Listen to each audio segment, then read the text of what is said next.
Okay, yes, let's get started. আমি গ্রুপে একটা লেকচার প্ল্যানও শেয়ার করেছি, যদিও এটা আমাদের কি বলা যায় সম্পূর্ণ মানে রিভাইজড করা হয়নি, জাস্ট একটা লেকচার প্ল্যান দেওয়া হয়েছে। আমাদের আরো অনেকগুলো লেকচার যুক্ত হবে, কিছু সংযোজন বিয়োজন আমরা করব সময় মতো। বাট আপাতত আপনারা এটা জেনে রাখবেন যে আপনাদের একদিন পর পর প্রতিদিনই ক্লাস আছে আমার সাথে। অর্থাৎ আজকে ক্লাস আছে, তার মানে আগামীকালকে নেই, পরশুদিন আবার আপনাদের সাথে আমার ক্লাস হবে। আহ ইংলিশ গ্রামার এবং ট্রান্সলেশনের কোনো না কোনো টপিক নিয়ে ইনশাল্লাহ। ওকে, সো লেটস গেট স্টার্টেড। আমরা একটু শুরু করি। আজকে যেটা আলাপ করব সেটা হচ্ছে রাইট ফর্ম অফ ভার্ব। এবং আমি আগেই বলেছি right form, what ever the grammar is, আইল try to connect it with translation, because আমরা আসলে এখানে আগেই আমি বলেছি আমাদের এখানে মূল টার্গেটটা হচ্ছে আসলে ট্রান্সলেশন শেখা, এসে রাইটিং শেখা, প্যারাগ্রাফ রাইটিং শেখা। অর্থাৎ আমরা we are here two right something, আমরা লিখা জানতে চাই। আমরা আসলে প্রিলিমিনারি গ্রামার বা টুকটাক অ্যাডভান্স লেভেলের গ্রামার ওগুলো না, আমরা যারা ইংলিশ একেবারেই জানি না, খুব কম জানি, তাদেরকে হেল্প করার উদ্দেশ্যে আমরা মূলত এই কাজগুলো করছি বা এই ক্লাসগুলো নেওয়ার চেষ্টা করছি ইনশাল্লাহ। তো রাইট ফর্ম অফ ভার্বের প্রথমে আমি আজকে 4-5টা রুল সাধারণত আলোচনা করব প্রতিটা ক্লাসে। 5-6টা রুল আলোচনা করে দেন ওই রুলের সাথে সম্পৃক্ত বিসিএস পরীক্ষায় রিটেনে কোনো ধরনের ট্রান্সলেশন আসছে কিনা, আসলে সেগুলোর সাথে আমি কানেক্ট করব। 34টা আছে পিডিএফ এ, 34টা। ওইটাই বললাম যে আপনাদেরকে আসলে সবকিছু করতে হবে ভালোভাবে আর কি।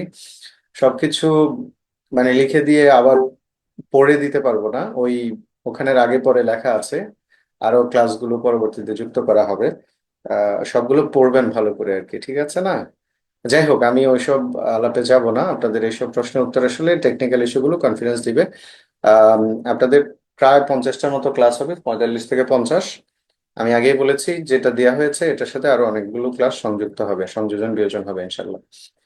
আচ্ছা, তো রাইট ফর্ম অফ ভার্বের প্রথম কথাগুলো আমি, প্রথম রুলগুলো একটু বলে রাখি, পরে আমি ওগুলোকে কানেক্ট করব। প্রথম কথা হচ্ছে আমরা যখন কোনো ট্রান্সলেট করব অথবা আমরা যখন কোনো কিছু লিখবো, whatever you are writing, সেটা এসে রাইটিং হোক, প্যারাগ্রাফ রাইটিং হোক, হোয়াট এভার, প্রথম কথা হচ্ছে আমরা যখন কোথাও প্রেপোজিশন দেখি, প্রেপোজিশন অথবা প্রেপোজিশনাল ফ্রেজ, প্রেপোজিশন অথবা প্রেপোজিশন ফ্রেজ যদি কোথাও আমরা দেখি, আমরা প্রেপোজিশনের বা প্রেপোজিশনাল ফ্রেজের পরের যে সাবজেক্টটা থাকে সেটাকে সাধারণত বিবেচনায় নিই না।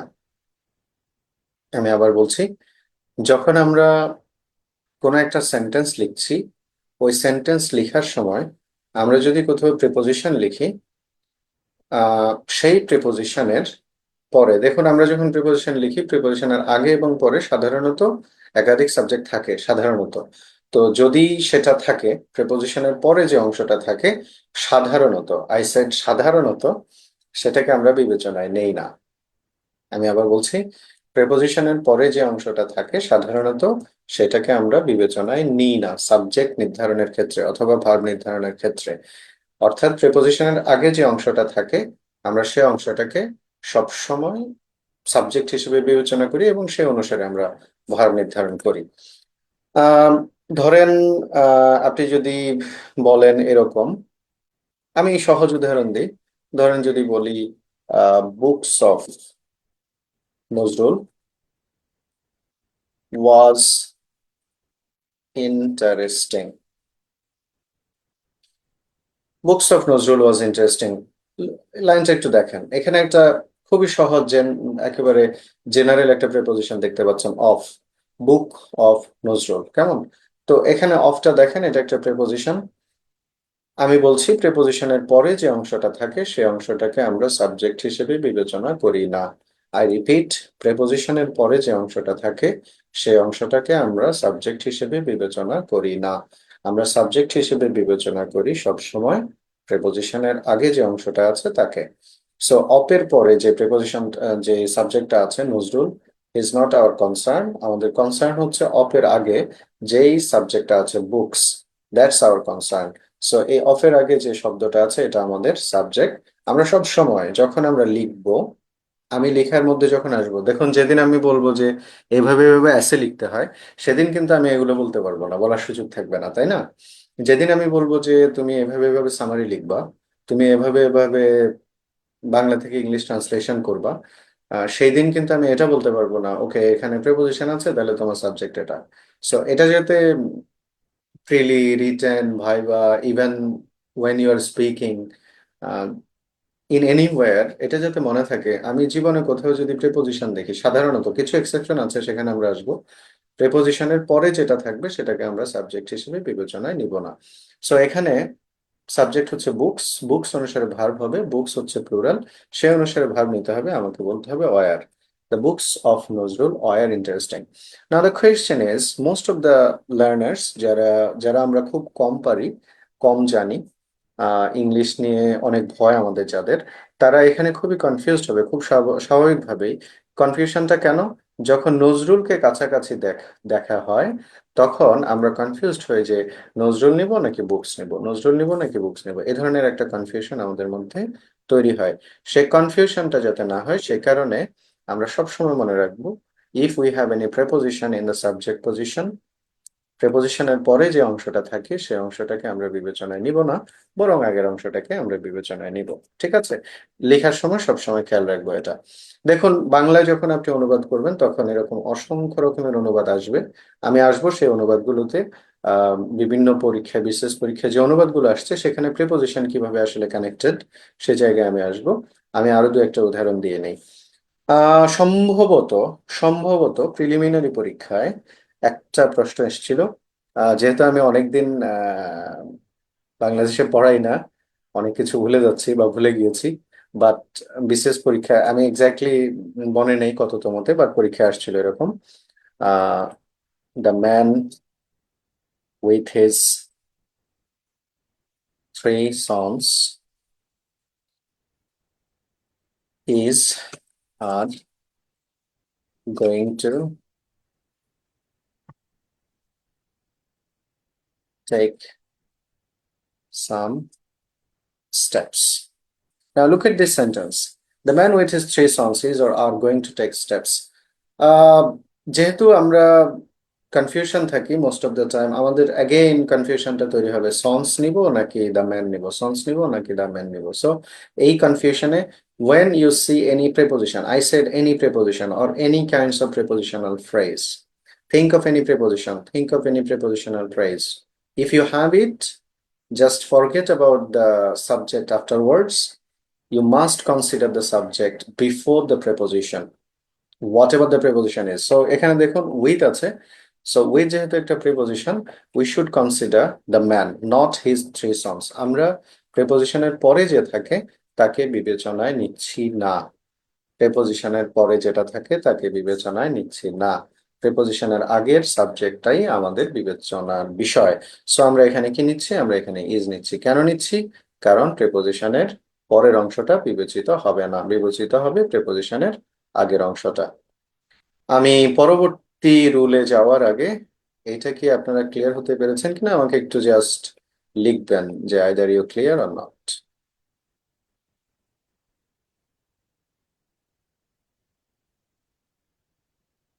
আমি আবার রিপিট করছি, যাতে স্লোলি রিপিট করছি, যাতে সবাই যারা একেবারে ইংলিশ জানেন না তাদের সবার মাথার মধ্যে যাতে এটা সেট হয়ে যায় আজকের পর থেকে। আমরা কোথাও প্রেপোজিশন যদি দেখি, তাহলে প্রেপোজিশনের পরে যা থাকবে সেটাকে আমরা বিবেচনায় নিব না। সোজা হিসাবটা ক্লিয়ার না? প্রেপোজিশনের পরে আমরা যেটা দেখব সেটাকে আমরা বিবেচনায় নিব না, আমরা বিবেচনায় নিব সবসময় প্রেপোজিশনের আগে যে থাকবে তাকে। এবং এখানে আই রিপিট যে কিছু এক্সেপশন আছে, আমরা সেখানেও আসবো, we have some exceptions as well, সেগুলো আমরা দেখবো, বাট মনে রাখবো প্রেপোজিশনের আগের অংশটা বিবেচিত হবে, পরের অংশটা নয়। ঠিক আছে? ধরেন আমি যদি এখন বলি prime minister along with some other ministers want অথবা wants to go to Brazil. Now look at this sentence. Prime Minister along with some other ministers ওকে, অনেকে উত্তর দিয়ে দিচ্ছেন। আচ্ছা, ওকে, fine. Ministers want or wants to go to Brazil. Now look at here, along with it's a preposition phrase. Yes, preposition phrase. আচ্ছা, কেউ যদি preposition phrase না বুঝেন তাহলে সোজা কথা এখানে একটা preposition আছে কিনা, মানে ইফ ইউ থিঙ্ক যে স্যার আমি তো প্রিপোজিশন ফ্রেজ বুঝি না, তাহলে প্রিপোজিশন ফ্রেজ বুঝান। ওকে, ফরগেট অ্যাবাউট প্রিপোজিশন ফ্রেজ। দেখুন এই অ্যালং উইথ এর মধ্যে একটা প্রিপোজিশন আছে কিনা, উইথ, ইটস আ প্রিপোজিশন। ঠিক আছে না, এটা একটা প্রিপোজিশন। তাহলে এই প্রিপোজিশন, এটা একটা প্রিপোজিশন যেহেতু, তাহলে আমরা ওই যে ওটা মনে রাখবো। ফ্রেজ আমার জানার দরকার নেই, আমি মনে রাখবো প্রিপোজিশন। তাহলে প্রিপোজিশন থাকলে কোনটা, আগেরটা না?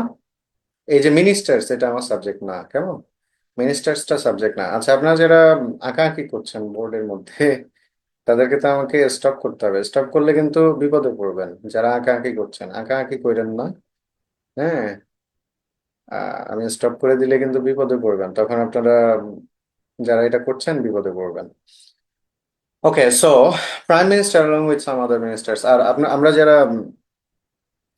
সচেতন না, প্লিজ আপনারা তারা, আমি যদিও 1 মিনিট সময় যাবে, আমি একটু বলবো এই কথাটা। আপনারা যারা অনলাইন প্রটোকল সম্পর্কে সচেতন না, আপনারা যারা মনে করেন যে বাচ্চাকে ভাত খাওয়াতে খাওয়াতে রাত সারা ক্লাস করবেন, I am sorry to say, এটা রেকর্ড হচ্ছে, বাট আমার কিছু করার নেই, আমার বলতেই হবে।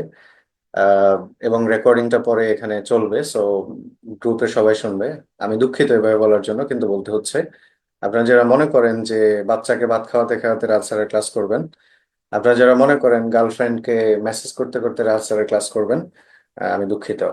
এটা বোধহয় এখানে হবে না, হবে না, কারণ এখানে আমি একটু পরেই এই যে অন করব, অনেককে প্রশ্ন করব হুটহাট করে। তো তখন অ্যান্সার করতে না পারলে তো নিজেই লজ্জিত হবেন। সো বেটার হয় যে আপনি, যদি এমন হয় যে আপনি অন্য কাজকর্ম আছে, তাহলে ক্লাসটা পরে দেখে নিন, রেকর্ডটা থাকবে, আপনি পরে দেখে নিন। কিন্তু ক্লাসে থেকে যদি আপনি বিভিন্ন রকমের ডিস্টার্ব করেন, এটা আসলে কান্ট বি টলারেটেড। আমি পারি না আর কি, আমি দুঃখিত। ঠিক আছে, ইনশাল্লাহ আমরা ফিরি। তাহলে যে কথাটা বলছিলাম, প্রাইম মিনিস্টার অ্যালং উইথ করোনার কথা মনে পড়ে। আচ্ছা, ওকে, হোয়াট এভার। আচ্ছা, তাহলে এখানে একটা প্রেপোজিশন আছে, সো আমরা আগেরটাকে বিবেচনা করছি, পরেরটাকে করছি না। এখন আগেরটা হচ্ছে প্রাইম মিনিস্টার। ঠিক আছে না? সিঙ্গুলার না প্লুরাল? প্রাইম মিনিস্টার সিঙ্গুলার, তাই না? Prime minister, singular. আচ্ছা, মনে রাখবো, নাউন যখন সিঙ্গুলার হয় তখন ভার্বের সাথে কি হয়, এস বাই এস হয়, কেমন? নাউন যখন সিঙ্গুলার হয় তখন ভার্বের সাথে এস বাই এস হয়, মনে থাকবে কথাটা।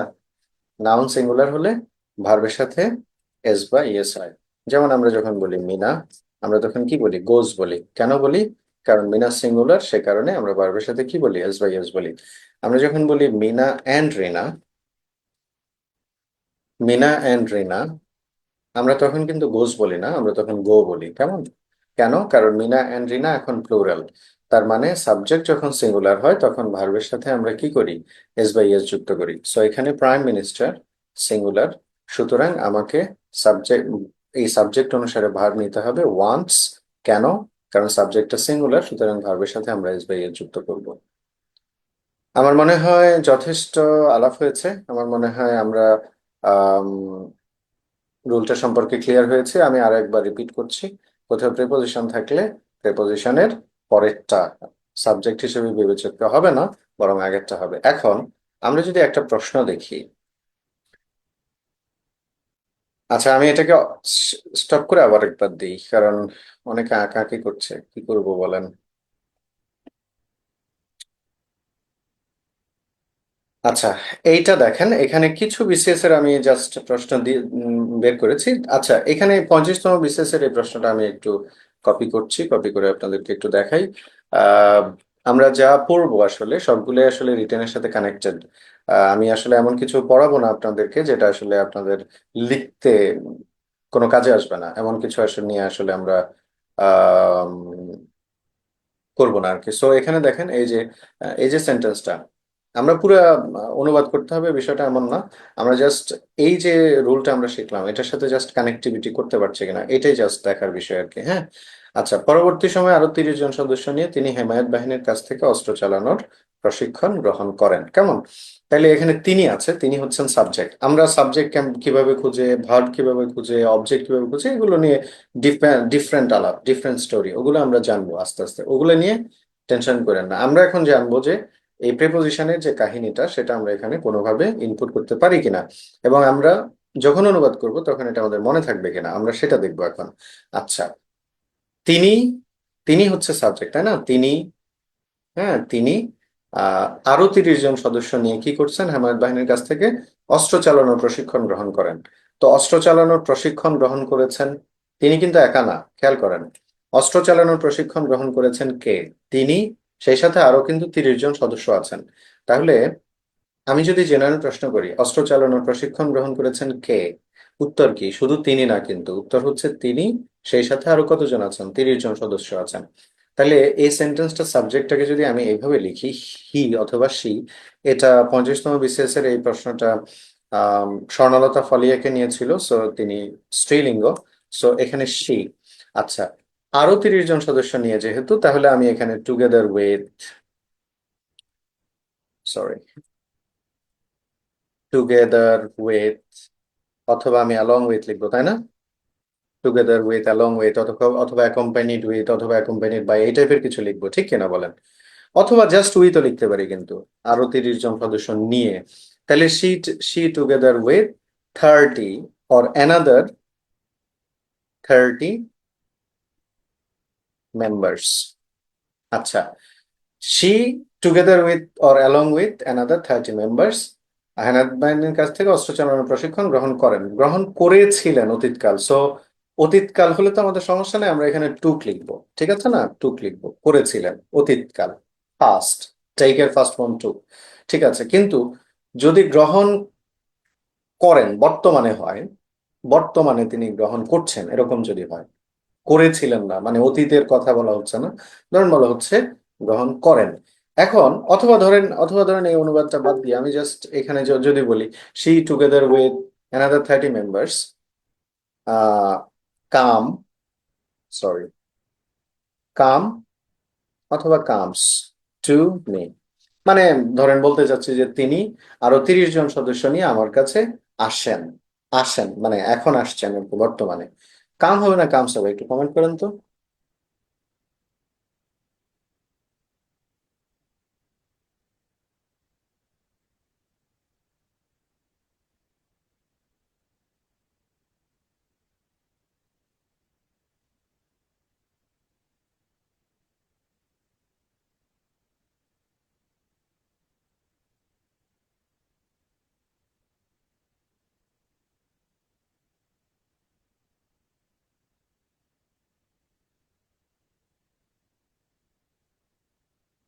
ও, অনেকে কমেন্ট করছেন, okay, good good, very good, comes comes comes, very good, excellent.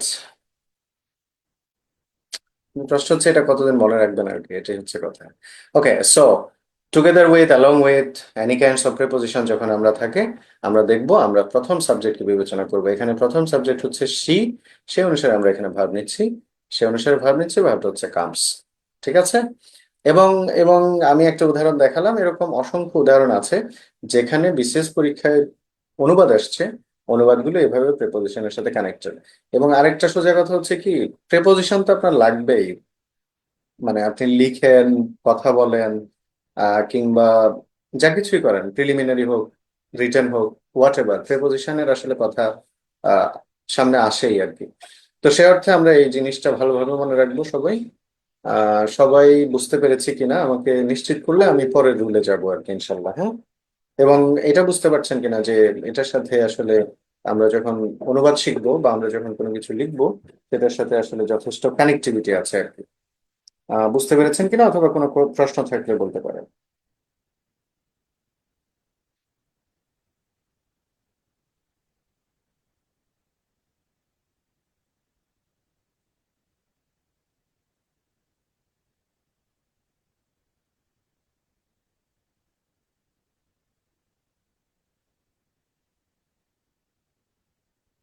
Clear, understand, ওকে। সো রুলটা আমি আরেকবার বলবো, বলে আমরা নেক্সট রুলে যাব। সেটা হচ্ছে যে প্রেপোজিশন কোথাও দেখলে আমরা প্রেপোজিশনের পরেরটাকে সাবজেক্ট হিসেবে বিবেচনা না করে বরং প্রিপোজিশনের আগেরটাকে আমরা আগের যে অংশটা থাকে সেই অংশটাকে আমরা সাবজেক্ট হিসেবে বিবেচনা করব।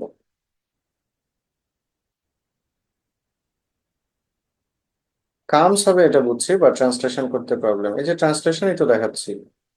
কামস এর সাথে এই যে ট্রান্সলেশনে কিভাবে রিলেশন সেটাই তো দেখাচ্ছি। সো ওয়েট করেন, আস্তে আস্তে জানবেন। আপাতত যেটা মানে দেখতে থাকেন সেটার সাথে আহ কম্বাইন করতে থাকেন আর কি। আচ্ছা, ওকে। পরের কথাটা হচ্ছে, আচ্ছা পরের কথাটা বলার আগে আমরা পরের রুলটা নিয়ে আলাপ করা, আচ্ছা না পরের রুলটা লিখেই দিই। আচ্ছা, আরো কিছু শব্দ আমরা এরকম মনে রাখবো, কিছু ফ্রেজ আছে। ওই ফ্রেজ গুলো থাকলেও প্রিপোজিশনের এই রুলটাই প্রযোজ্য হবে। আহ সেই ফ্রেজ গুলো হচ্ছে, ধরেন অ্যান্ড নট একটা খুব জনপ্রিয় ফ্রেজ আছে। এই ফ্রেজটা দিয়ে আহ অনেক প্রশ্ন প্রিলিমিনারি পরীক্ষায় আসতে দেখা যায়।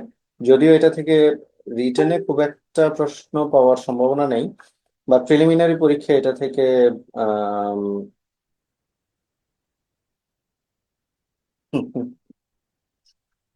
আমি খুব, কি বলে, ইন্টারেস্টিং লাগে আমার কাছে আপনারা। আচ্ছা, আগে যে প্রথম যে ক্লাসটা করছি আমরা, ওটা রেকর্ড দিছি না গ্রুপে? রেকর্ড দেওয়া হয়েছে না? তো গ্রুপে তো ভাই রেকর্ড হয়, আপনারা কেন এত, মানে এত হতাশ কেন, মানে জীবনের প্রতি, তারপরে কোনো কিছুর প্রতি?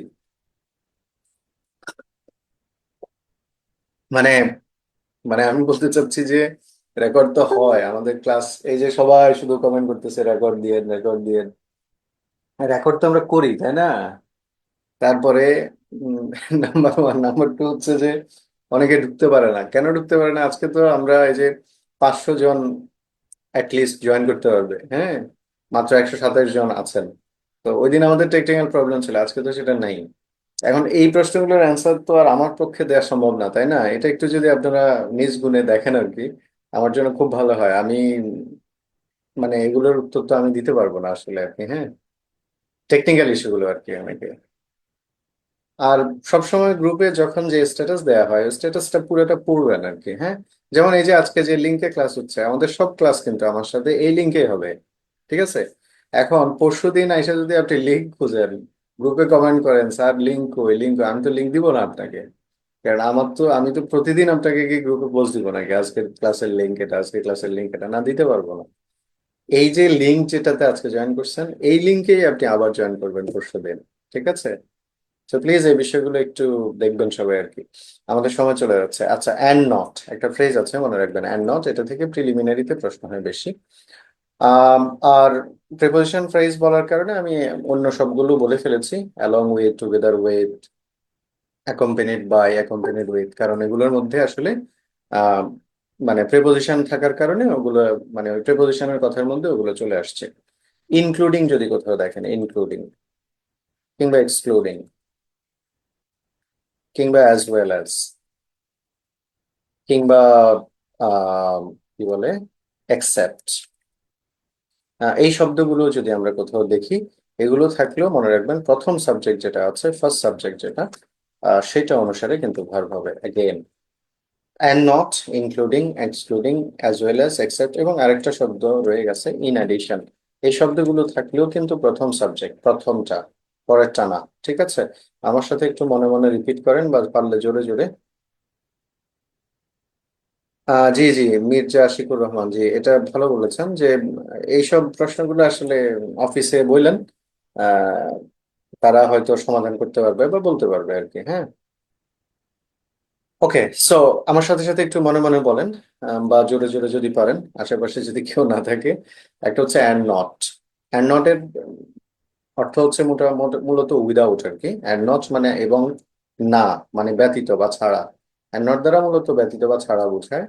Including, excluding, as well as, except, in addition, এগুলো থাকলে প্রেপোজিশনের মতো সেম রুল, প্রথম সাবজেক্ট অনুসারে ভার্ব, পরের সাবজেক্টে বিবেচিত হবে না।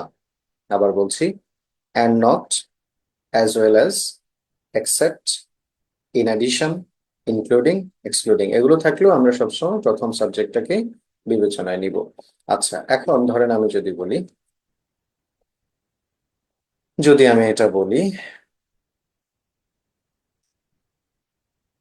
হি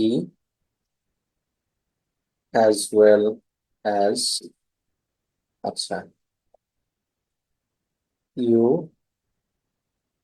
as well as he is অথবা আর রেসপন্সিবল ফর দিস।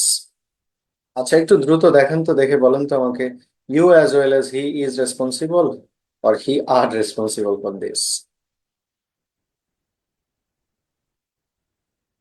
আর লিখছেন কেউ কেউ? আচ্ছা, ওকে।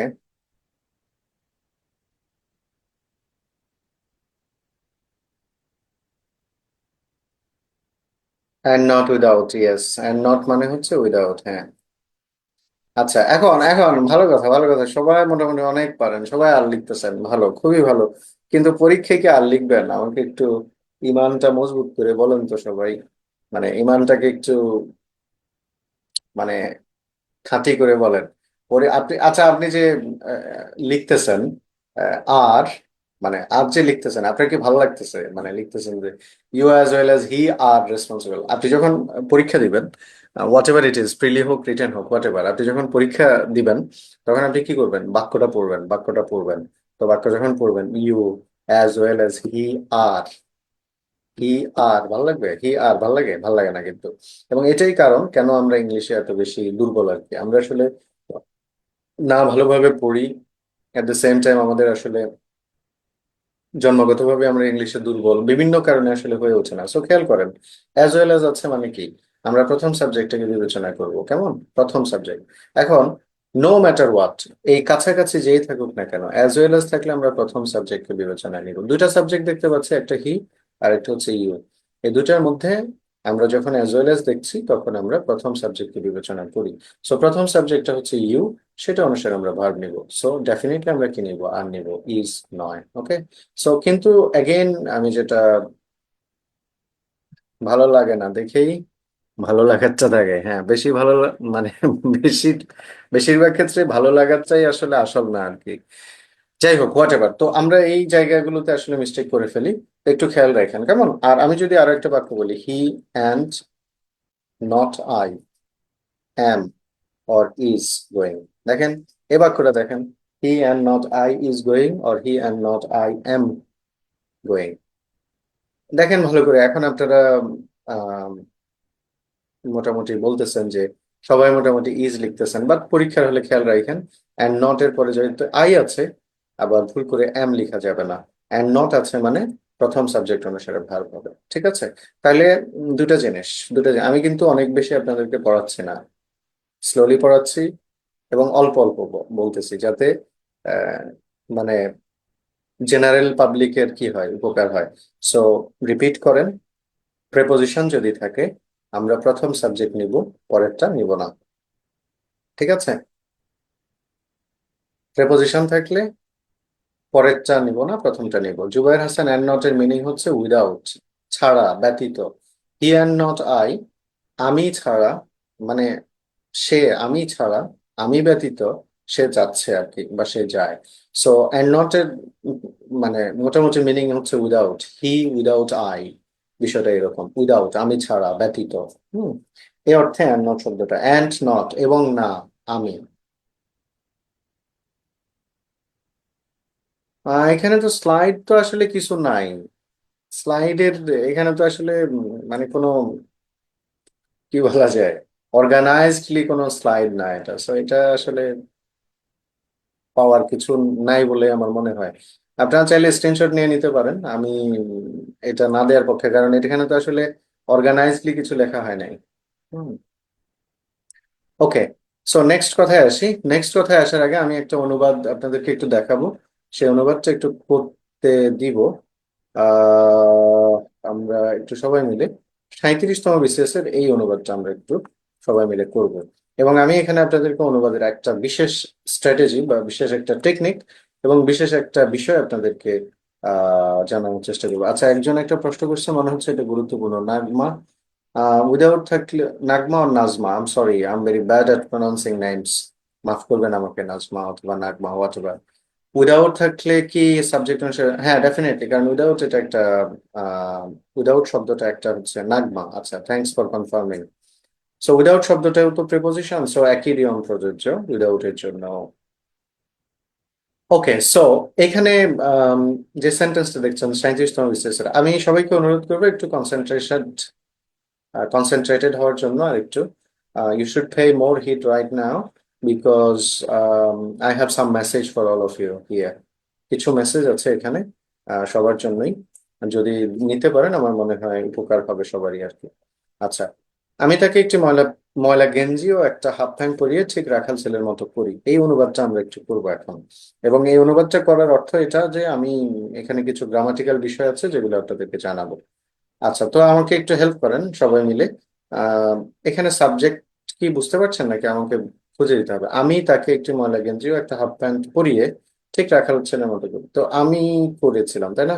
পরিয়ে মানে একটা ময়লা গেঞ্জি ও একটা হাফ প্যান্ট পরিয়ে আমি করেছিলাম, তাহলে সাবজেক্টটা হচ্ছে আমি, তাই না? আমি, ওকে, আই। ময়লা গেঞ্জি ও একটা হাফ প্যান্ট পরিয়ে রাখাল ছেলের মতো করি, তাই না? আচ্ছা, তাহলে আমি তাকে রাখাল ছেলের মতো করি, কি মানে হচ্ছে কোনো একটা কিছু কি মাথার মধ্যে আসতেছে মানে পজিটিভ ভার্ব? আমরা পজিটিভ ভার্ব নিয়ে পরের ক্লাসে আমার মনে হয় আমি আলাপ করব। বাট পজিটিভ ভার্বের কোনো কিছু কি মাথার মধ্যে আসতেছে? কোনো কিছু আমি তাকে বানাই, আই মেক হিম লাইক, এরকম কিছু মনে হচ্ছে যখন আমরা কাউকে কোনো কিছু। আচ্ছা, আমি একটু ব্যাকগ্রাউন্ড একটু কথা বলি। আমরা যখন নিজে না করে কাউকে দিয়ে কোনো কিছু করাই তখন আমরা একটা ভার্ব ব্যবহার করি, মেক, লেট, ইত্যাদি। আচ্ছা, এটা আলাপ করে তারপরে আসি, তাইলে আমার মনে হয় সুবিধা হবে আর কি। মেক, আচ্ছা আমি তাহলে এখানে আরেকটা গ্রামাটিক্যাল বিষয় আলাপ করে ফেলি। আচ্ছা, মেক, সিলেক্ট, ইলেক্ট,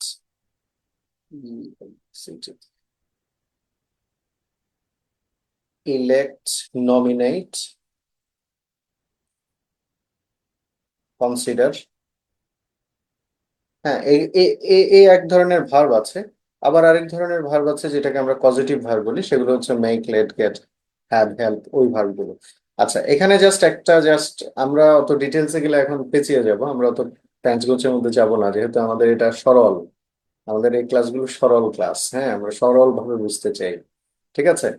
আচ্ছা তাহলে, আচ্ছা আপনারা আমাকে স্বাভাবিকভাবে বলেন, আহ আমি তাকে বানাই। আচ্ছা, এখানে মতো করি মানে তো আমি বানাইছি তাকে, তাই না? আমি আমি আমার ভাইকে আহ, বানিয়েছি, বা আমি আমার ভাইকে মতো করেছি, তাই না? আচ্ছা, তা আমি একটু হেল্প করছি, দেখেন আই, এটা রাখাল সেনের মতো করি 37তম বিসিএসটা 1971 সালের স্বাধীনতা যুদ্ধ নিয়ে আহ ছিল। একমাত্র হান্নান ছাড়া আমাদের কারো কাছে অস্ত্র ছিল না, এমন একটা অনুবাদ। সো এটা 71 সালের প্রেক্ষাপট, সো এটা ফার্স্ট টেন্স করাই যুক্তিযুক্ত হবে আর কি। আচ্ছা, সে কারণে আমরা এখানে মেইড ব্যবহার করছি প্রেক্ষাপটের কারণে, বাট মতো করি এটা প্রেজেন্টেও চলে, ঠিক আছে, আই মেড। আচ্ছা, কাকে করেছিলাম? তাকে করছিলাম, তাই না? আই মেড হিম। আচ্ছা, তাকে বানাইছিলাম, তারপরে একটা, আচ্ছা তাকে বানাইছিলাম কিসের মতো বানাইছিলাম? রাখাল ছেলের মতো বানাইছিলাম। রাখাল ছেলের মতো ইংলিশ বলেন। আই মেড হিম রাখাল ছেলের মতো।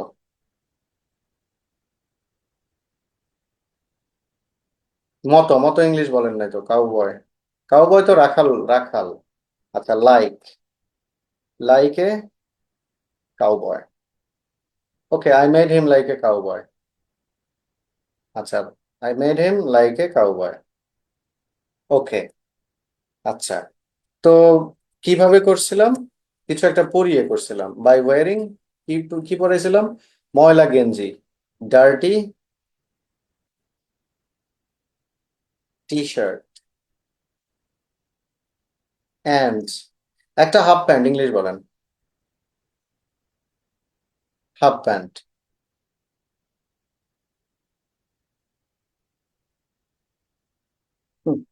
Half pant. ওকে, আপনারা যা বলছেন আমি তাই লিখছি। এখন একটু কমেন্ট বন্ধ করেন, একটু আমার কথা শুনেন, একটু লেখা বন্ধ করেন, আমার কথা একটু শুনেন, একটু শুনেন, সবাই একটু থামেন। আচ্ছা, এই রুলটা গুরুত্বপূর্ণ, খুবই গুরুত্বপূর্ণ, এবং এই রুল দিয়ে অনেক অনুবাদ আসছে আর কি। যেগুলোতে আপনারা ঝামেলায় পড়বেন। আচ্ছা, ছোটবেলায় আপনারা কি একটা সেন্টেন্স পড়ছিলেন, উই মেড হিম ক্যাপ্টেন? এ বাক্যটা কি পড়ছিলেন? সবাই একটু মনে করেন তো, ছোটবেলায় উই মেড হিম ক্যাপ্টেন এরকম কিছু পড়ছিলেন? আমরা তাকে ক্যাপ্টেন বানিয়েছিলাম। বহুল পরিচিত, ওকে। উই মেড হিম ক্যাপ্টেন, আচ্ছা, ওকে ওকে ওকে ওকে, মাথা ঠান্ডা। তাহলে আপনি কি ওখানে এরকম বলছিলেন, we made him as a captain, we made him as অথবা লাইক এ ক্যাপ্টেন, এরকম বলছিলেন?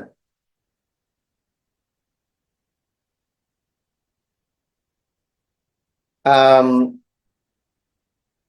মানে আপনার শিশু বয়সে, ছোটবেলায়, যুবক বয়সে, বার্ধক্যের কালে না, মানে যুবক বয়সে আপনি এই যে সেন্টেন্সটা পড়েছেন, we made him like a captain পড়েছিলেন তাই না, নাকি অনলি ক্যাপ্টেন পড়ছেন? অনলি ক্যাপ্টেন তাই না?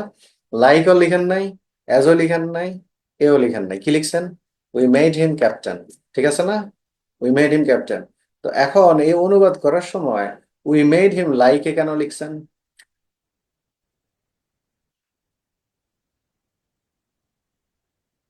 আমাকে কি একটু উত্তর দেওয়া যায়? এখন এই অনুবাদ করার সময় লাইকে লিখছেন কেন? কারণ বাংলায়, বাংলায় যা থাকবে আপনাকে ইংলিশে তাই লিখতে হবে। এই কথাটা গত ক্লাসে আমি কিছুটা ধারণা দেওয়ার চেষ্টা করেছি। এখন আমি ওইটা বিট বাই বিট আপনাদেরকে দেখানোর চেষ্টা করছি। আপনি যা ভাবছেন বাংলায় যা আছে ঠিক তাকেই আপনি ইংলিশে আনতে পারবেন না। ওই যে একজন লিখছে মতো, মতো আছে এই জন্য বাংলায় মতো থাক, হোয়াট এভার ইট ইজ। ইংলিশে তো নিয়ম আছে, নিয়মটা কি? Make, select, elect, nominate, consider, এই ভার্বগুলো ফ্যাক্টিটিভ ভার্ব। এই ফ্যাক্টিটিভ ভার্বের পরে সাধারণত কোনো লাইক অথবা অ্যাজ ব্যবহার করা যাবে না। লাইক অথবা অ্যাজ ব্যবহার করা যাবে না। After factitive verb you can not use any like or as. Factitive ভার্বের পরে লাইক, লাইক এবং অ্যাজ ব্যবহার করা যায় না। আপনি আক্ষরিক করেন, যাই করেন, বাংলায় আপনার মতো আছে কি নাই সেটা আপনার ব্যাপার, ইংলিশে এটা করা যাবে না। ঠিক আছে? এট দ্য সেম টাইম, এই যে ফ্যাক্টিটিভ ভার্বের পরে যে একটা অবজেক্ট থাকে, অবজেক্টের পরে যে একটা কমপ্লিমেন্ট থাকে, কাউ বয় এখানে একটা কমপ্লিমেন্ট, এই কমপ্লিমেন্টের আগে আমরা কোনো এ অথবা অ্যানও ব্যবহার করি না। তাহলে এখন কোন রুলটা আমরা, এবার আরেকজন প্রশ্ন করছে, তাহলে কি অর্থ ঠিক থাকবে? আচ্ছা, আমি এটার জন্য আমি একটা উদাহরণ দিই, একটা বাংলা লাইন লিখি। যদি তুমি আসো তাহলে আমি যাব। শ্রাবণী আহমেদ, আপনি একটু এটার অনুবাদটা করেন তো, যদি তুমি আসো তাহলে আমি যাব। শ্রাবণী, কি আমাকে শুনতে পাচ্ছেন?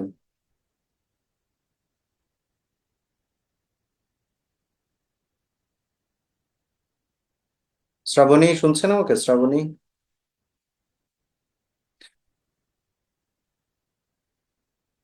ডায়েটের অ্যাডজেক্টিভ ফর্ম দিলাম না কেন স্যার? আসছি, ওই প্রসঙ্গে আসছি, আসছি। ডায়েটের প্রসঙ্গে পরে আসছি। আচ্ছা, ইফ ইউ কাম আইল গো, হলো না তো? কিভাবে হলো? আচ্ছা, ইফ ইউ কাম, যদি তুমি আসো, তাহলে ইংলিশ লিখবেন না আপনি? তাহলে দেন আই উইল কাম, তাই না? তো এই যে বাংলায় যে তাহলে আছে, বাংলায় যে তাহলে আছে, তো আপনি কি ইংলিশে তাহলে ইংলিশ লিখছেন নাকি? এখন আবার বোকার মতো এটা বললেন না যে স্যার আমরা কমা দিছি না, ওই কমা ইংলিশ হলো তাহলে, কমার বাংলা হলো তাহলে, আবার এটা বলেন না, ঠিক আছে? সো বাংলা, আমরা বাংলায় বাংলা আমরা তাহলে বলি, ইংলিশে আমরা তাহলে ইংলিশ লিখি না। ঠিক আছে? আহ ওই যে একজন লিখছে, এটাই তো বুঝতাম। আচ্ছা, ওকে। যখন তুমি আসবে তখন আমি যাব, যখন তুমি আসবে তখন আমি যাব। তো যখন ইংলিশ কি? হোয়েন। আমরা হোয়েন দিয়ে যখন বাক্যটা শুরু করলাম, হোয়েন দিয়ে যখন বাক্যটা শুরু করলাম, আবার তো তখনের ইংলিশ দরকার হয় না। So আমি কি বোঝাচ্ছি এগুলো দ্বারা? আমি এটা দ্বারা বোঝাচ্ছি বাংলায় আমরা যেভাবে বলি ইংলিশে ঠিক সেভাবে নাও হতে পারে। ইংলিশ গ্রামারের মতো, বাংলা বাংলার মতো। ঠিক আছে? সো আপনি 100%, এটা আমি আগের ক্লাসেও দেখিয়েছি, অনেক আলাপ করেছি আগের। কেউ যদি মিস করে থাকেন ভিডিওটা দেখেন তাহলে আবার বুঝতে পারবেন। আগের ক্লাসে এটা নিয়ে অনেক বলেছি, এখন আবার বলছি যে এরকম অনেক কিছু আছে, বাংলায় আছে বলে আপনি ইংলিশে লিখতে পারবেন না, সো এটা আপনাকে জানতে হবে ক্লিয়ার। এবং আরেকটা বিষয়, সহজ বিষয় হচ্ছে, দেখেন আপনি জানেন উই মেড হিম ক্যাপ্টেন, আপনি ছোটবেলা থেকে পড়েছেন এটা, কিন্তু তারপরেও আপনি যখন বাংলায় দেখছেন মতো আছে, তো আপনি ওই যে লাইক, অ্যাজ, মানে সেগুলো আপনি লিখতে চাইবেন, এবং এটা খুবই কমন একটা সিনারিও। এবং অনুবাদ, আপনি আপনি হয়তো ভাবছেন যে আমি তো অনুবাদে কিছুই পারি না, কিন্তু বিশ্বাস করেন যারা অনুবাদে খুব ভালো, অনেক ভালো ইংলিশ জানে, they also make the same mistake. মানে এটা একেবারে কমন। আমি তো পড়াই, আপনারা তো সবার সমস্যা, আমি তো পড়াই, আমি পড়াতে পড়াতে জানি, মানে মানে কম বেশি ম্যাক্সিমামেরই এই সমস্যা আছে যে বাংলা এটা দেখছি তাহলে আমি ইংলিশ এটা লিখবো। প্লিজ এটা করবেন না, এটা না করলে অনেক ভালো ইংলিশ করতে পারবেন, অনুবাদ করতে পারবেন অ্যাটলিস্ট। ঠিক আছে, তাহলে এখন আসি আমরা, তাহলে কি রুল শিখলাম বলেন তো? আমি আরো দেখাবো একটু, আমাদের হাতে এখনো সময় আছে 15 মিনিটের মতো, আমি আরো দেখাবো। হ্যাঁ, এই টাইপের মিস্টেক যাতে না করেন সেজন্যই তো আমি, তাই না? এখন আমার পরে আমি, আচ্ছা আপনারা যারা এই যে আতাউর রহমান, মানে ভদ্র সমাজে আপনারা আসলে থাকতে দিবেন না। আর আপনারা আর আপনারা আপনাদের সহপাঠীদের সাথে কথা বলার সময় এরকম মানে আগ্রাসী ভাবে অ্যাটাক করেন কেন? মানে এই যে ল্যাঙ্গুয়েজ, কি ল্যাঙ্গুয়েজ আপনাদের এগুলা? ল্যাঙ্গুয়েজটা একটু মানে সফটেন করা যায় না? মানে আপনার মতে আপনাকে কেউ যদি ডিস্টার্ব করেও ল্যাঙ্গুয়েজটা একটু সফটেন করা ভালো, তাই না? সবাই তো সহপাঠী আমরা, সতীর্থ।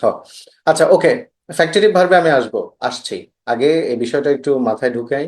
সবাই বাংলা যেভাবে আছে ইংলিশ সেভাবে করবো না, ইংলিশ করার সময় ইংলিশ নিয়ম মেনে চলবো। আচ্ছা, এই যে ভার্বগুলো আছে, make, select, elect, nominate, consider, এই ভার্বগুলোকে আমরা ফ্যাক্টিটিভ ভার্ব বলি। ফ্যাক্টিটিভ ভার্ব বলি, ফ্যাক্টিটিভ, ফ্যাক্টিটিভ ভার্ব। এই ফ্যাক্টিটিভ ভার্বগুলোর পরে আমরা লাইক অথবা অ্যাজ লিখবো না, ঠিক আছে? লাইক অথবা, এই যে আবার উভয়েরই সমস্যা আছে আমার, আমি আসলে আপনাদের সব কমেন্ট পড়বো না, বুঝছেন? নেক্সট আমার যে কমেন্টগুলো মনে হবে ইম্পর্ট্যান্ট, আমি শুধু সেই কমেন্টগুলো পড়বো। শোনেন, সবারই আসলে সচেতন থাকা উচিত। এখন একজন ধরেন আঁকাআঁকি করলো, একজন ধরেন আঁকাআঁকি করলো, সেটা তার ভুল হয়েছে, ঠিক আছে, তো এখন আপনি তাকে কি বলবেন? ভাই দয়া করে আঁকাআঁকি করেন না, এটা হচ্ছে গুড ল্যাঙ্গুয়েজ। কিন্তু আপনি যদি বলেন আপনি বাচ্চার মতো করছেন বা এটা সেটা, মানে আমাদের আরো ভদ্র হতে হবে, আরো মডেস্ট হতে হবে, আরো ল্যাঙ্গুয়েজ গুলো বলার সময় নিজেদেরকে তো আরেকটু আমরা, আমরা সবাই তো শিখছি এখানে। আচ্ছা, ওকে, আমরা ওইদিকে গিয়ে সময় নষ্ট না করি। ওকে, তাহলে ফ্যাক্টিটিভ ভার্বের পরে আমরা লাইক অথবা অ্যাজ লিখবো না। এবং ফ্যাক্টিটিভ ভার্বের পরে যে একটা কমপ্লিমেন্ট থাকে, কাউ বয় অথবা হোয়াট এভার ইট ইজ, মানে ক্যাপ্টেন, এই টাইপের যে কমপ্লিমেন্ট থাকে, তার আগে আমরা সাধারণত এ অথবা এন ব্যবহার করি না, ঠিক আছে? সো আমরা তাকে রাখাল ছেলের মতো করি, ইংলিশ হবে we made him a cowboy. এখন যদি বলেন যে বাংলা তো মতো আছে, বাংলায় মতো থাকুক বা না থাকুক, ইংলিশের অনুবাদটা এরকমই হবে। কমপ্লিমেন্টের ক্ষেত্রে ডিটারমিনার্স কি ইউজ করা যায়? হ্যাঁ, ডিটারমিনার ইউজ হতে পারে, ডিটারমিনার ইউজ করা যেতে পারে, বাট আই সেড এ অথবা অ্যান। ডিটারমিনার এবং এ অথবা অ্যান এক কথা নয়। এ অথবা অ্যান ডিটারমিনার, বাট ডিটারমিনার আরো অনেক আছে, বহু আছে, পসেসিভ হতে পারে এখানে, হ্যাঁ, বা অন্যান্য ডিটারমিনার গুলো এখানে ব্যবহার হতে পারে, বাট এ অথবা অ্যান হবে না, এরকম বলছি। আচ্ছা, তাহলে বলেন এখন এই রুলটা ক্লিয়ার কিনা, নাকি ইউ নিড মোর এক্সপ্লেনেশন? আমরা আহ, কি বলে, এই ভার্বগুলো মেক, সিলেক্ট, ইলেক্ট, নমিনেট। আচ্ছা, তাহলে আমি আরেকটা উদাহরণ দিই। ধরেন আমি অনুবাদটাতে আসছি একটু পরে। ধরেন আমি যদি বলি he honesty is considered as the best policy. Honesty is considered as the best policy. Honesty is the honesty is considered as the best policy, এই সেন্টেন্সটা সঠিক নয়। কেন সঠিক নয়? কনসিডার্ড এটা একটা ফ্যাক্টিটিভ ভার্ব, এটার পরের যে অংশটা সেখানে অ্যাজ ব্যবহার করা যাবে না। Honesty is considered the best policy, as the best policy নয়, ঠিক আছে? একইভাবে যদি আমি বলি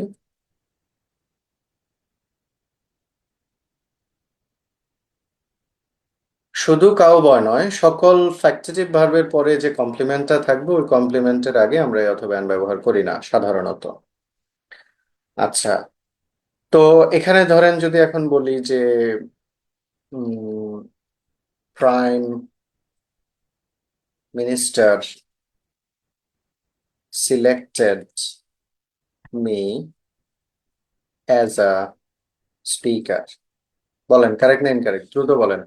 prime minister selected me as a speaker.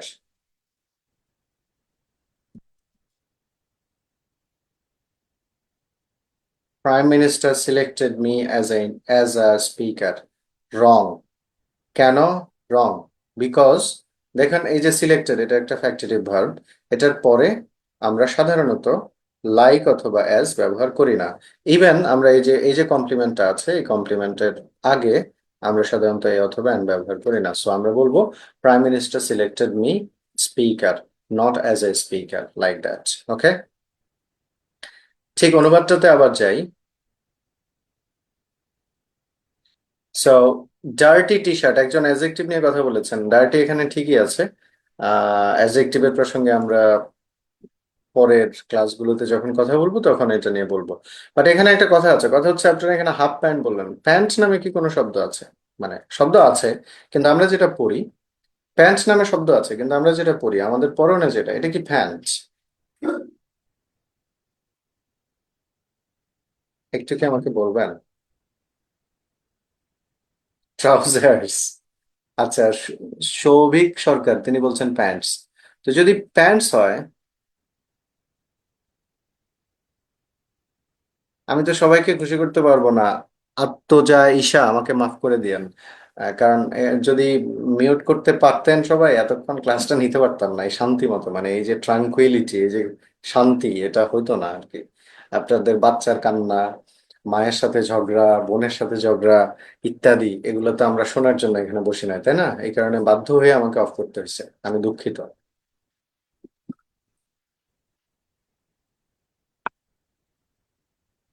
আচ্ছা, শব্দটা কিন্তু প্যান্টস।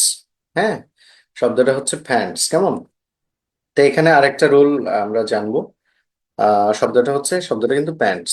হ্যাঁ, আমরা যে ছোটবেলায় পড়ছেন না শুজ, সিজার্স কিন্তু। হ্যাঁ, তারপরে ট্রাউজার্স, কেমন? তারপরে ধরেন যে কি বলে বাইনোকুলার্স, এগুলো সব কিন্তু প্লুরাল। বাইনোকুলার্স মানে বাইনোকুলার্স। আচ্ছা, তারপরে গ্লাসেস, তারপরে প্লাইয়ার্স, স্পেকটাইকলস। প্লায়ার্স চিনেন? Gloves, yes good, gloves. Pliers চিনেন নাকি আপনারা? এটা চিনেন, এটা প্লায়ার্স? আলিফ ইসলাম, হ্যাঁ, বারবো প্লুরাল হবে, গুড। প্লায়ার্স চিনেন না? হাই হাই, প্লায়ার্স কি প্লাস চিনেন না? প্লাস ওই যে রেড কালারের কিছু একটা দিয়ে যে কারেন্টের তারটা ইলেকট্রিক ওয়্যার ধরেন, ওটা কি? ওইটা যে প্লাস, ওটা কোথায় বানাইছেন শব্দটা? কিন্তু হলো প্লায়ার্স, প্লাস নামে কিছু নাই আসলে। সো শব্দটা হচ্ছে প্লায়ার্স। এই শব্দগুলো সবসময় প্লুরাল, এদের সাথে একটা এস থাকে এবং এদের এদের ভার্বও সবসময় কি হয়, প্লুরাল হয়। তাহলে আপনি যে এখানে লিখে দিচ্ছেন প্যান্ট, তো আপনি প্যান্ট কিভাবে লিখবেন? এখন বাংলাতে আমরা প্যান্টই বলি নাকি?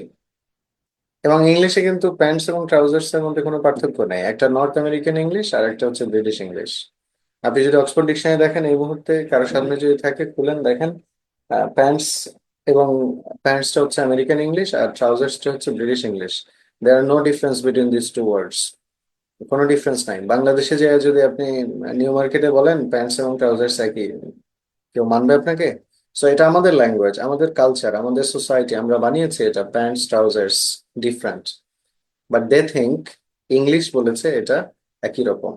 দেখুন, কাজের সংজ্ঞা আপনি যদি ফিজিক্সের ভাষায় বলেন তাহলে বল প্রয়োগে বলের সরণ টরণ অনেক কথা আছে মনে হয়। বল এবং সরণের উপাংশের গুণফলকে কাজ বলে সম্ভবত, এরকম কিছু। কিন্তু একজন লেবার, যে কাজ করছে, তাকে যে যদি বলেন যে তোমার কোনো কাজ হয় নাই কেন, কারণ তোমার বল এবং সরণের গুণফল হচ্ছে শূন্য, তাই সে কি বুঝবে? বুঝবে না। সো বিষয়টা অনেকটা এরকম। বাংলা আমাদের ল্যাঙ্গুয়েজ, আমরা আমাদের মতো করেছি। ইংলিশ ইংলিশের মতো অনেক কিছু, ইংলিশ সে যেরকম বাংলা সেরকম নয়। এই জিনিসটা যত দ্রুত মাথায় আনবেন, তত আসলে সহজে আমরা অনুবাদ গুলো করতে পারবো। আচ্ছা, তাহলে আমরা বাংলা প্যান্ট বললেও ইংলিশের শব্দটা কিন্তু প্যান্টস। কেমন? এবং আমাদের প্যান্টসই আসলে বলা উচিত, যেহেতু এটা বাংলা শব্দ নয়, যেহেতু ইংলিশ শব্দ। বাট আমরা বলি না এভাবে, তো আমরা। হ্যাঁ, বাই ওয়ারিং না দিলে দিয়ে ওয়ারিং লিখলো একই অর্থ, বাই ওয়ারিং এবং ওয়ারিং একই অর্থ। আচ্ছা, তাহলে এখন শব্দটা কি? শব্দটা হচ্ছে প্যান্টস। তো শব্দটা যদি প্যান্টস হয়, তাহলে এখানে আবার এ লিখবেন কেমনে? কাহিনী আনছে না? তো এখানে এখানে তো সে বলছে একটা প্যান্ট, একটা হাফ প্যান্ট, তাই না? তো আপনি যে এখানে প্যান্টস লিখলেন, তো আবার এখান থেকে এ লিখতে পারবেন। বাইনোকুলার্স এর মিনিং জানেন না? ওই যে বিজিবি দেখে আর কি, যেগুলো দিয়া দূরের জিনিসপাতি।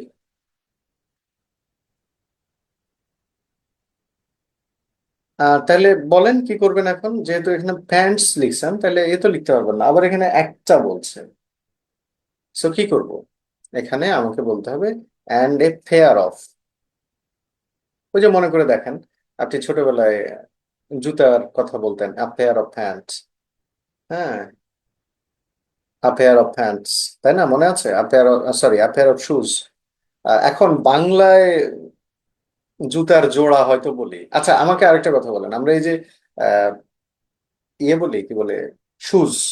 আমরা কি জীবনে কখনো শুজ বলেছি বলেন তো একটু? খেয়াল করেন, দোকানে গিয়ে গিয়ে কখনো আমরা শুজ বলেছি? বলি নাই তো। আমরা তো দোকানে গিয়ে বলি শু, তাই না? তো শব্দটা শুজ আপনি নিজেই সাক্ষী দিচ্ছেন, এবং আপনি ছোটবেলা থেকে পড়ে আসছেন শব্দটা শুজ। তো আপনি নিজেকে নিয়ে দিয়ে জাজ করেন, আমরা আসলে ইংলিশ কি মেনে চলি? আমরা কি চলি? চলি না তো। আপনি দেখেন, শুজ আমরা ছোটবেলা থেকে জানি এটা শুজ। তো দোকানে গিয়ে আপনি যদি ইংলিশ বলতেন, তাহলে বলতেন ভাই আমাকে শুজ দাও। আর আপনি যদি বাংলা বলেন, তাহলে শুজের বাংলা কি? জুতা। তাহলে আপনি বলতেন জুতা দাও। এখন আপনি শুজও বলেন নাই ইংলিশ, আবার বাংলা জুতোও বলেন নাই, কি বলছেন? থার্ড একটা ল্যাঙ্গুয়েজ বলছেন, আমাকে শু দাও। শু। ঠিক আছে না? তো বাংলায় আমরা শু বলি। এখন আপনি যদি বলেন যে বাংলায় শু বলছি, তাহলে ইংলিশেও শু হবে, তাহলে তো হবে না। ইংলিশ ইংলিশের গ্রামার মেনে চলবে। ঠিক আছে? সো আমরা, না, ভুল শিখিনি, আমরা আসলে কোনোটাই ভুল শিখিনি। সমস্যাটা হচ্ছে আমরা যা শিখেছি সেটাকে আমরা ওভাবে ইমপ্লিমেন্ট করতে পারছি না, এই হচ্ছে প্রবলেম। ঠিক আছে? তাহলে আমরা সুজ বললে সুই দিবে। আচ্ছা, দোকানি বুঝবে কিভাবে? দোকানি তো আমাদেরই লোক, তাই না? আমরা সবাই মিলেই তো আমরা। সুতরাং সুতরাং বুঝতে পারছেন আমার মূল পয়েন্টটা কি বোঝাতে চাচ্ছি? আমরা যা দেখছি, যেভাবে দেখছি বাংলায়, ঠিক সেভাবে সেভাবে ইংলিশ করব, করার চেষ্টা করবো। এটা আসলে ঠিক নয় আর কি। ঠিক আছে? এটা একটা ব্যাপার। দ্বিতীয় ব্যাপার হচ্ছে, কাউবয়ের আগে এখানে হবে না। কাউবয় একটা এখানে কমপ্লিমেন্ট, কমপ্লিমেন্টের আগে সাধারণত, ফ্যাক্টিটিভ ভার্বের কমপ্লিমেন্টের আগে সাধারণত আমরা এ অথবা অ্যান লিখি না। আই সেড সাধারণত, এক্সেপশন আছে, বাট সাধারণত আমরা এটা লিখি না, দ্যাটস ওয়াই। আচ্ছা, তাহলে আমরা অনেকগুলো রুল আজকে শিখলাম। আমি আরেকটা রুল একটু বলে তারপর আজকে শেষ করব। আচ্ছা, আমাকে একটু বলেন, আপনারা জানেন এই রুলটা, তারপর আমি একটু বলি। এভরি অথবা ইচ, এটা কি সিঙ্গুলার না প্লুরাল? এভরি অথবা each, either singular or plural? Singular. আচ্ছা, এভরি এবং ইচ যদি সিঙ্গুলার হয়, তাহলে তাদের ভার্বও তো সিঙ্গুলার, তাই না?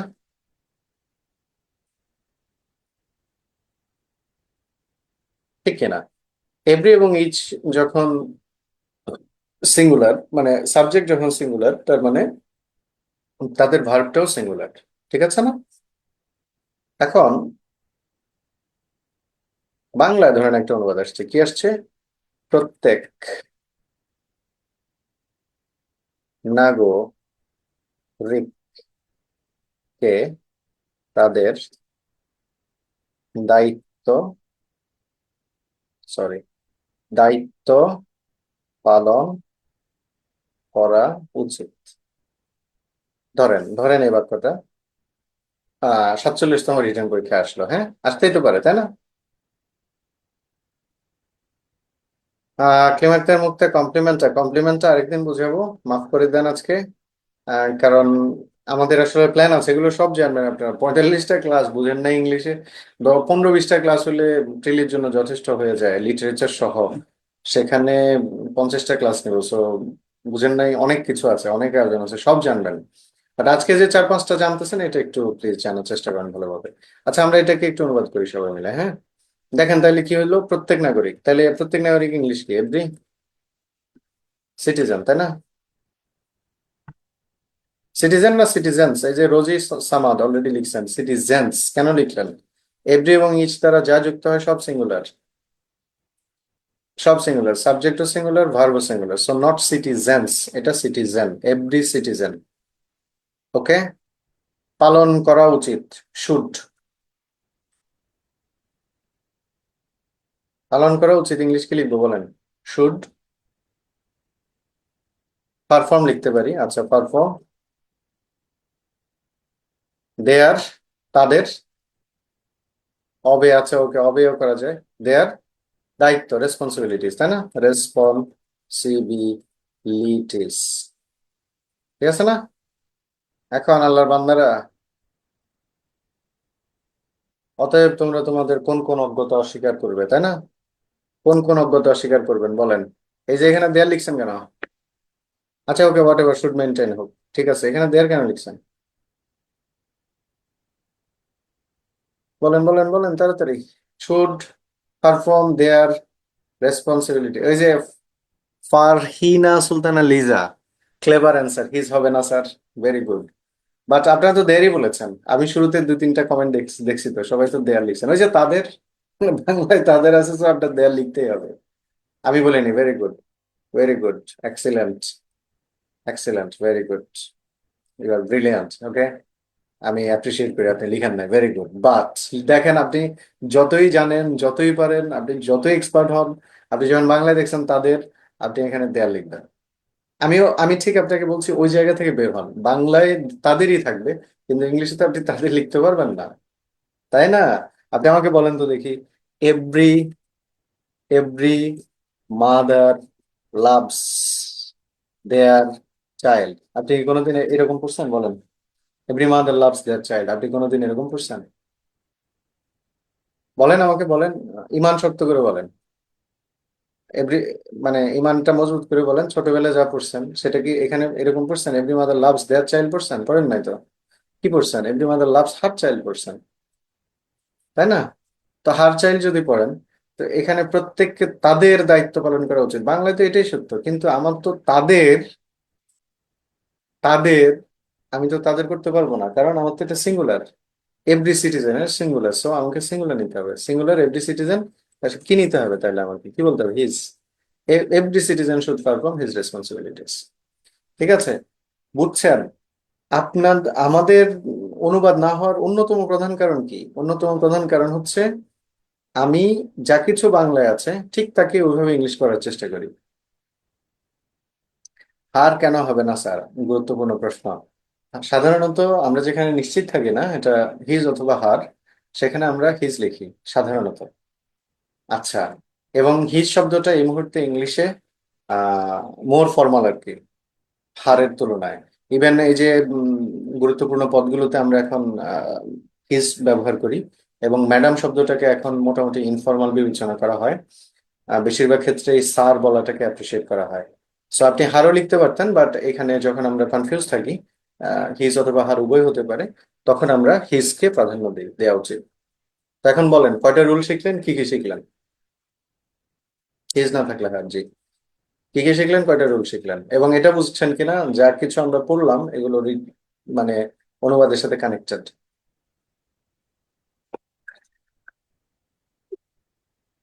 এখন আপনি বলবেন কানেক্টেড না, এই দেখেন, এই যে, এই দেখেন 36তম বিসিএস আসছে, দেখেন এই যে কানেক্টেড না, যারা মনে করেন, যারা মনে করেন রাহাত স্যার হুদায় পড়াচ্ছে, তারা দেখেন এই যে 36তম বিসিএসে কি আসছে, দেশের আনাচে কানাচে তরুণ প্রজন্মের প্রতিটি সদস্যকে তাদের কপালে ও বুকে পিঠে জাতীয় পতাকা সহ ও পতাকা শোভিত পোশাকে শহীদ মিনারে বিজয় স্তম্ভে উপস্থিত হতে দেখা যায়।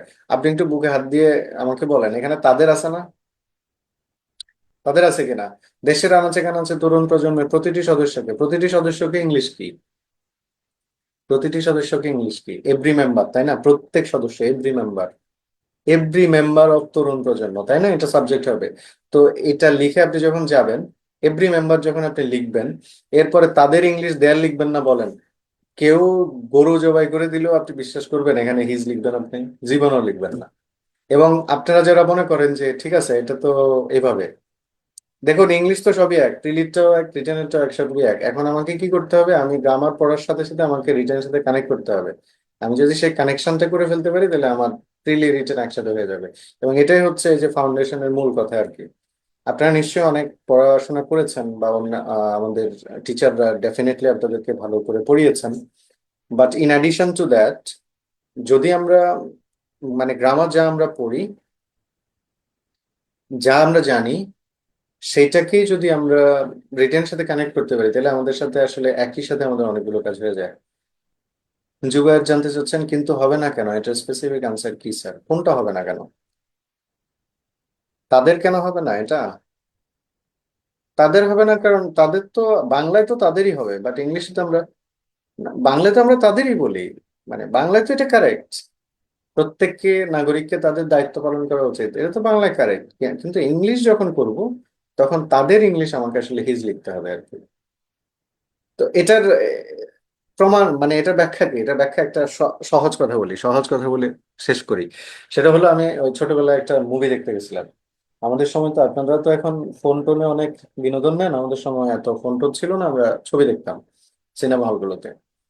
তো সিনেমা দেখছি, ওটার মাঝে একটা উম, বিজ্ঞাপন আসলো। সাকিব খানের একটা নতুন মুভি আসছে তখন। তো ওই মুভিটার নাম হচ্ছে ভালোবাসা দিবি কিনা বল। হ্যাঁ, ভালোবাসা দিবি কিনা বল। নিচে দিয়ে ইংলিশ লেখা হলো love me or kill me. আমি তো খুব কনফিউজড, কিরে ভালোবাসা দিবি কিনা বল, love me or kill me. তো তখন আমার সাথে আমার এক কাকা ছিল, ওনাকে জিজ্ঞেস করলাম যে কাকা এটা লাভ মি অর কিল মি কেমনে হলো? লাভ মি মানে ভালোবাস অথবা মেরে ফেল, কিন্তু বাংলা হচ্ছে ভালোবাসা দিবি কিনা বল। ঠিক আছে, কেন হলো? কারণ বাংলায় মানে কি বলা যায়, অ্যাপালিং করার জন্য ভালোবাসা দিবি কিনা বল চমৎকার, কিন্তু ইংলিশ করার জন্য আপনি ভালোবাসা দিবি কিনা বল, ওটা ইংলিশ করতে করতে মানে শ্রুতি মাধুর্যতা হারিয়ে যাবে। সুতরাং বাংলা বাংলার মতো সুন্দর, ইংলিশ ইংলিশের মতো সুন্দর। ইংলিশকে, বাংলাটা ভালো মতো বুঝে ইংলিশের মতো করে সুন্দর করে করতে হবে। That's the main thing. ঠিক আছে। ইচ এভরি রুলসটা টাইম থাকলে আরেকবার বলবেন। হ্যাঁ, ইচ এবং এভরি দ্বারা যা কিছু যুক্ত হয় সবকিছু সিঙ্গুলার হয়, এবং তাদের প্রোনাউনটাও সিঙ্গুলার। আমরা যদিও বাংলায় তাদের থাকে, বাট আমরা দেয়ার লিখতে পারি না। ভালো লাগছে স্যার এক্সাম্পলটা, থ্যাংক ইউ। হোমওয়ার্ক এখনই শুরু হবে না, হোমওয়ার্ক নেক্সট, আগামী ক্লাস থেকে আমরা দিব ইনশাল্লাহ। আগামী ক্লাস থেকে আমি হোমওয়ার্ক স্টার্ট করবো। মাত্র তো দুইটা ক্লাস নিলাম, এখনই হোমওয়ার্ক দিলে অনেকে ভয় পাবে। সো আগামী ক্লাস থেকে আমরা হোমওয়ার্ক দিব ইনশাল্লাহ। এখন বলেন আমরা কি কি শিখলাম? দ্রুত আমাকে বলেন, 2 মিনিট। কি কি শিখলাম তাড়াতাড়ি? নাম্বার ওয়ান শিখলাম প্রেপোজিশন এবং আরো কিছু ফ্রেজগুলো মনে আছে? কিছু ফ্রেজ শিখলাম আমরা। না না, রাইট ফর্ম অফ ভার্বের সেকেন্ড ক্লাস না, এটা আমাদের সেকেন্ড ক্লাস। আমরা প্রথম একটা ক্লাস নিয়েছি ওরিয়েন্টেশন এবং আনুষঙ্গিক বিষয়গুলো, আম, অনুবাদ নিয়ে টুকটাক কথা হয়েছে সেখানে। বাট রাইট ফর্ম অফ ভার্বের ফার্স্ট ক্লাস, বাট আমাদের মানে সিকোয়েন্স অনুসারে সেকেন্ড ক্লাস। মাত্র 4-5টা রুল হলে কি সেকেন্ড ক্লাসের মানে রাইট ফর্ম অফ ভার্বের পুরো ক্লাস হয় নাকি?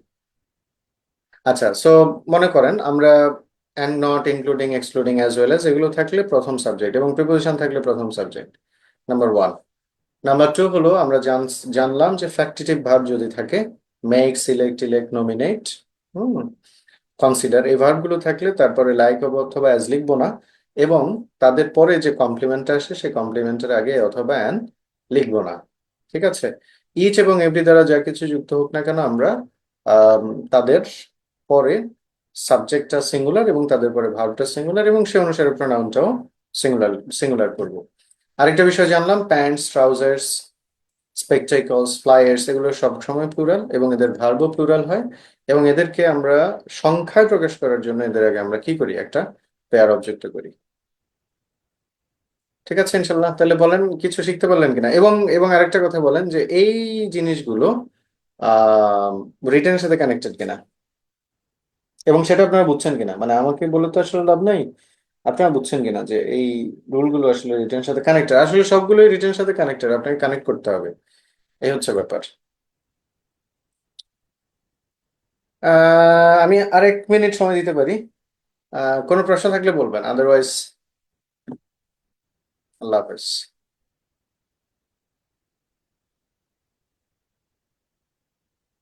আর হচ্ছে এই যে রেকর্ডটা, এই রেকর্ডটা হচ্ছে কনফারেন্সে যারা সংশ্লিষ্ট আছেন তারা প্রসেস করবেন, প্রসেস করে গ্রুপে আপলোড আপলোড করবেন। সো সময় লাগবে হয়তো, আমি জানি না, হয়তো একদিন সময় লাগতে পারে, হোয়াট এভার, যা একটু সময় লাগে, একটু সময় দিবেন। আহ, একটু আশপাশে দেখবেন, খেয়াল করবেন কোথায় কি কমেন্ট টমেন্ট আছে, সবগুলো দেখে তারপরে কমেন্ট করবেন। সবাই ভালো থাকুন। আগামী ক্লাসে পরশুদিন আবার দেখা হবে। আবারও বলছি যে লিঙ্কে আজকে যুক্ত হয়েছেন, আম, সেই লিঙ্কে আবার যুক্ত হবেন।